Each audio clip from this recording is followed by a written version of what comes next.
What's up guys? In this video, let's check out the structural strength and glass resistance of Samsung's latest A-Series Midranger, the Galaxy A7, and compare its triple camera quality with the Poco F1.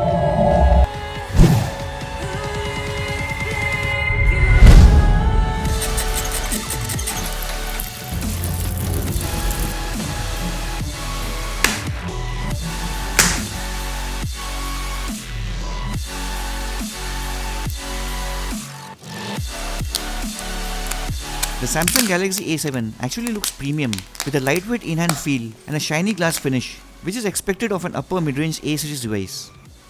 In fact, the plastic build feels pretty similar to the Galaxy J6 Plus, which was last reviewed on the channel. Samsung seems to have taken the cost-cutting route by not using a metallic mid-frame like they usually did earlier, but instead have chosen to stick with polycarbonate plastic like Oppo and Realme phones.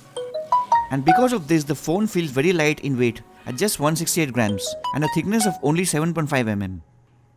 This makes me a bit nervous because in my usual trial bend, the slim Galaxy A7 seems to flex and bend quite easily with casual force.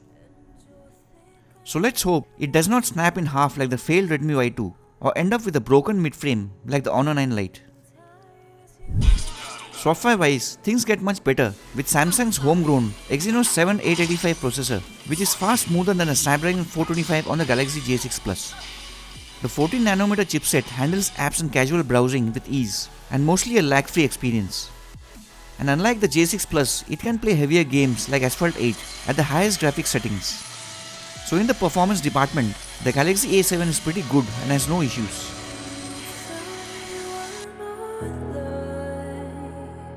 Now coming to the triple cameras, apart from the 24MP main camera, it has a secondary 8MP wide-angle lens which you can use to fit more into the frame without physically moving back, and a 5MP depth sensor for those portrait pictures which Samsung calls as live focus.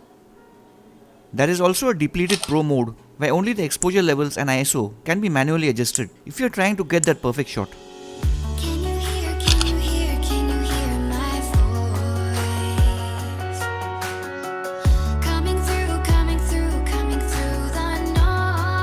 Picture quality is certainly better than the J6 Plus, especially in dynamic range.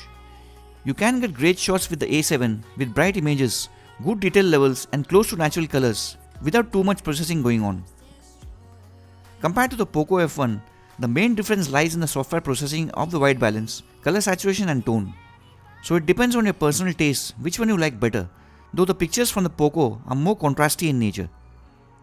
The main camera on the Poco has a slightly wider angle than the A7, hence captures a bit more detail in the scene. Another thing to note is the detail levels and clarity seems better on the Pocophone, especially when zoomed in. The Galaxy A7 with the extra wide angle lens does have the potential of a good camera phone.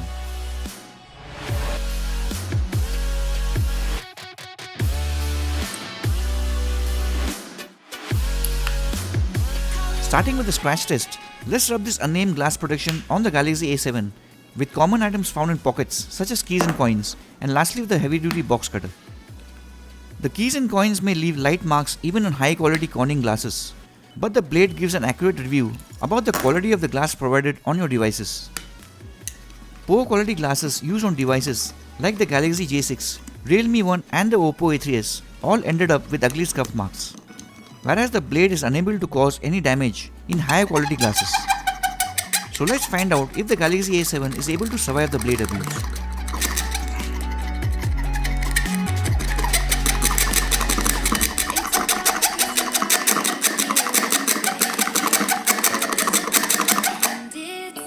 As is expected on an upper mid-range device, the glass protection on the Samsung Galaxy A7 does survive the blade abuse with just 2 light scratches, but no patch of scuff marks.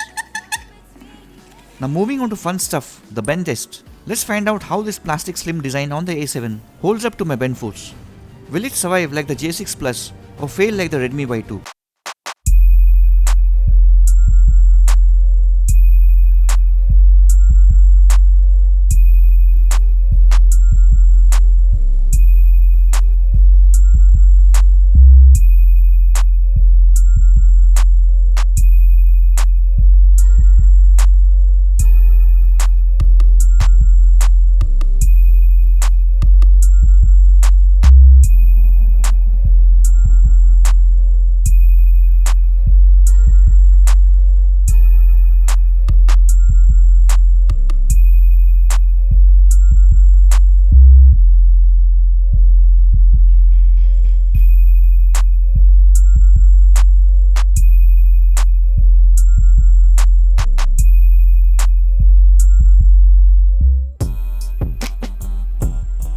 Pro and C7 Pro hardly had any flex to it.